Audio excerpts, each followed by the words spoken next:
Paz do Senhor, amados. Pode sentar. 1 Reis, capítulo 3, do versículo 5 ao 10. Vou ser até o 10. E em Gibeão apareceu o Senhor a Salomão de noite em sonho e disse-lhe: Deus, pede o que quiseres que te dê. Vou parar um pouquinho aqui. Pede o que quiseres que te dê. Você vai entender o porquê. E disse Salomão: de grande beneficência usaste tu com teu servo Davi, meu pai, como também ele andou contigo em verdade, em justiça e em retidão de coração perante a tua face, e guardaste-lhes estas beneficências, e lhe deste um filho que se assentasse no seu trono, como se vê neste dia. Agora, pois, ó Senhor, meu Deus, tu fizeste reinar teu servo em lugar de Davi, meu pai, e sou ainda menino, pequeno, nem sei como sair, nem como entrar.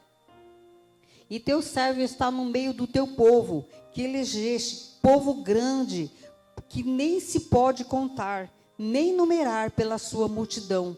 A teu servo, pois, dá um coração entendido para julgar a teu povo, para que prudentemente discirna entre o bem e o mal, porque quem poderia julgar a este tão grande povo?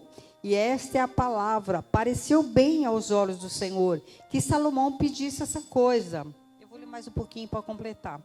E disse-lhe Deus: porquanto pediste essa coisa, e não pediste para ti riquezas, nem pediste a vida de teus inimigos, mas pediste para ti entendimento, para ouvir causas de juízo. Eis que fiz, segundo as tuas palavras, eis que te dei um coração tão sábio e entendido, que antes de ti teu igual não houver, e depois de ti teu igual se não levantará. E também até que não pediste te dei riquezas como glória, que não haja teu igual entre os reis por todos os dias. Irmãos, o que Salomão pediu? Ele pediu entendimento. Ele queria entendimento para poder governar um povo. E o povo era grande, era muito grande. E ele se achava pequeno para conduzir aquele povo. E ele então precisava que Deus fizesse algo por ele, para que ele pudesse conduzir uma nação. Então, irmãos, é que muitas vezes falta hoje esse tipo de pedido. Pedir entendimento, pedir sabedoria. Aí eu comecei a analisar a palavra sabedoria. Irmão, se nós pedíssemos para Deus inteligência e sabedoria, eu acho que a metade dos nossos problemas não existiriam. Porque nós teríamos sabedoria para resolver. Teríamos sabedoria para agir. Né? Quando alguém vem falar com você, você fica analisando o que ele fala e Deus já te dá sabedoria para você aconselhar.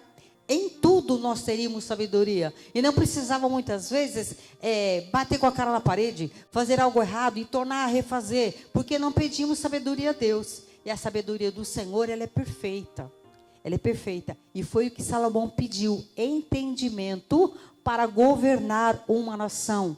E nós sabemos, temos vários testemunhos no Antigo Testamento, de que quando um rei ele era obediente à palavra, ele procurava profeta para ver o que ele ia fazer, Deus abençoava a nação era poderosa, o povo era feliz. Mas quando era um rei que não obedecia e fazia segundo a sua própria vontade, a nação padecia, sofria, porque era uma pessoa que não tinha Deus e nem sabedoria para reger essa nação.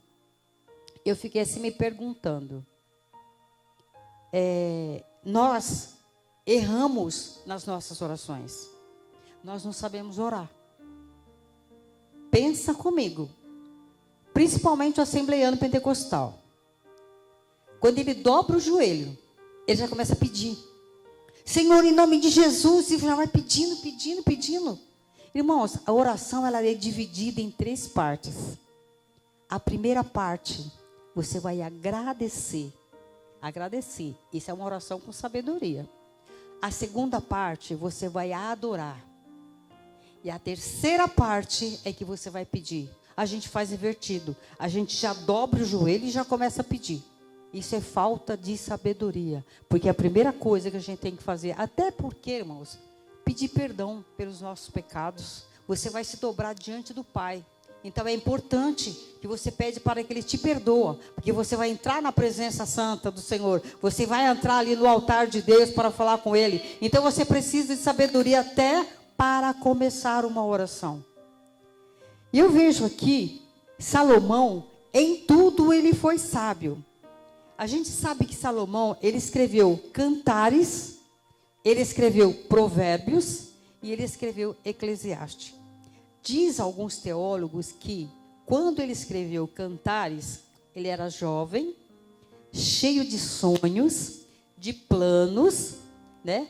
Apaixonado talvez por alguma mulher, tanto é que alguns comparam este amor de Salomão com o amor de Cristo para com a igreja, né? Mas isso, por certo, é para uma mulher que ele fez esse poema Cantares. Então ele estava no auge da sua juventude, então ele estava cheio de planos, cheio de vida, querendo fazer as coisas. Assim somos nós. Nós hoje também, como somos jovens, a gente tem plano, eu quero estudar, eu quero me formar, eu quero ser isso, eu quero trabalhar, eu quero ter a minha casa, eu quero casar, eu quero ter filhos. Então a gente faz uma programação, né, para o futuro. A gente já está preparando para o futuro. Quando somos jovens, temos força, temos vigor, temos vontades. Mas aí, quando Salomão já estava de meia idade, aí ele escreveu Provérbios. Provérbios, ele escreveu mais de 3.000 provérbios. E você percebe a sabedoria que ele tem para escrever cada um. Então, Provérbios, ele ainda estava de meia idade, ele estava também ainda com vigor, com experiência de vida, um cara experimentado. Então, ele escreve Provérbios. Os anos vai passando e ele escreve Eclesiastes. Aí quando você vai ler Eclesiastes, tem algumas coisas que você lê, você fala assim, nossa, acho que Salomão já estava cansado. Ele já estava cansado, sabe? Já estava ficando velho. É igual a gente. Eu tenho hora que eu olho para mim e falo assim, meu Deus, eu não cansava tanto não. Agora qualquer coisa eu estou me cansando. A idade vai pesando e você vai se cansando. Eu acredito que Salomão também já estava cansado. Aí ele olha para trás, por tudo aquilo que ele viveu, que ele fez. Ele fala assim, vaidade.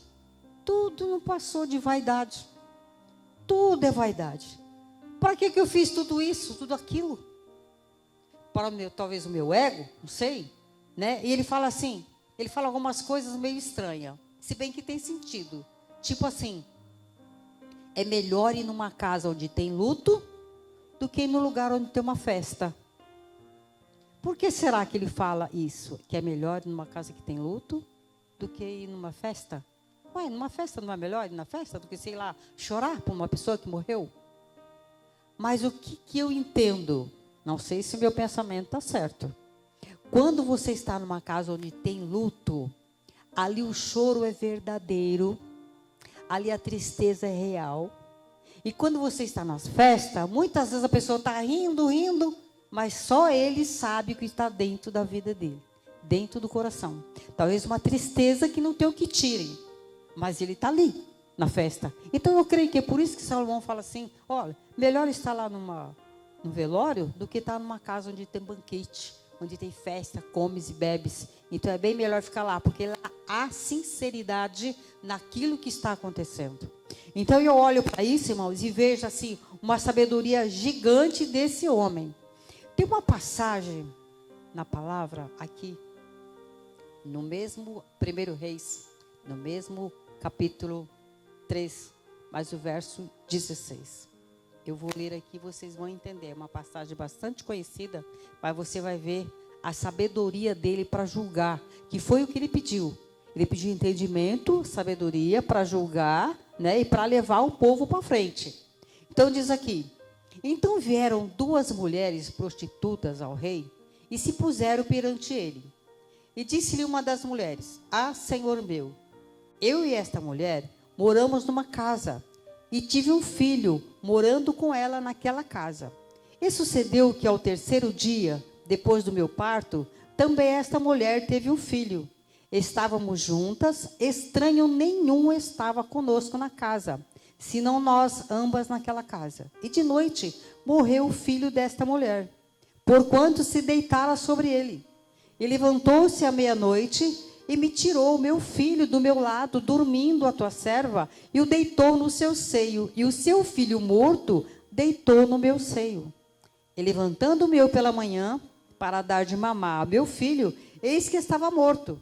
Mas atentando pela manhã para ele, eis que não era meu filho, que eu havia tido. Então disse a outra mulher: não, mas o vivo é meu, e o teu é o morto.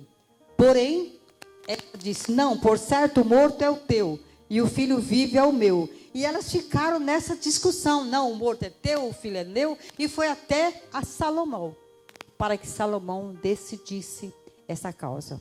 Aí você vê que a justiça, irmãos, ela é para todos. Aqui eram duas prostitutas. Eles podiam falar: deixa para lá. Elas se viram. Elas moram junto, vivem junto, se prostituem junto. Então deixa para lá. Mas não. Salomão ouviu atentamente o que aconteceu com essas duas mulheres. E aí vem Salomão e diz assim: olha, me traz uma espada. Corta o menino no meio e dá metade para cada um. A que não era mãe diz: isso mesmo, faz isso. Mas a outra falou assim: não, Senhor, não, deixa com ela. A verdadeira mãe. Salomão diz: entrega para ela. Esta é a verdadeira mãe. Aquela que não quis que o filho morresse. A outra, como não era filho dela mesmo, deixa matar e cortar os dois pedaços. Então, irmãos, com sabedoria ele julgou essa causa, né? Ele julgou e deu a criança para a mãe verdadeira. Então a sabedoria é isso, é saber julgar, é saber fazer as coisas com inteligência, com sabedoria, sabendo que a sabedoria provém de Deus. E nós temos que pedir isso, a sabedoria. Eu lembro de um caso também, de um irmão diácono. Esse irmão era o eterno diácono da igreja. Ele não queria ser presbítero, ele queria ser diácono. Mas era uma pessoa sábia. E ele sempre ficava no cantinho da porta, quando os irmãos iam testificar. E tinha um jovem, que ele fez teologia, ele começou a aprender a palavra, então ele tinha assim, aquela sede de pregar. Ele ficava prestando atenção nos preletores, e falava, e apontando o erro dos preletores, e dizendo assim: o dia que o pastor me der a oportunidade, esses camaradas vão ver o que é pregar. E o pastor, sabendo disso, um dia chamou ele para pregar. Você vai pregar domingo. Aí ele falou: irmãos, chegou na hora da palavra. O nosso irmão acabou de se formar, agora ele é um teólogo. E ele está, assim, com sede de pregar a palavra. Então nós vamos dar a oportunidade para ele pregar a palavra. Esse rapaz subiu, com o nariz empinado, e chegou lá em cima do púlpito. E procurava. Ele pegava a Bíblia e folhava. Parece que, sabe aquele branco que te dá de vez em quando? Deu um branco. Ele não achava a palavra que ele queria. E ele ficou folhando. Aí ele olhou para o pastor, pediu desculpa para a igreja, dizia que não estava preparado. Abaixou a cabeça e desceu.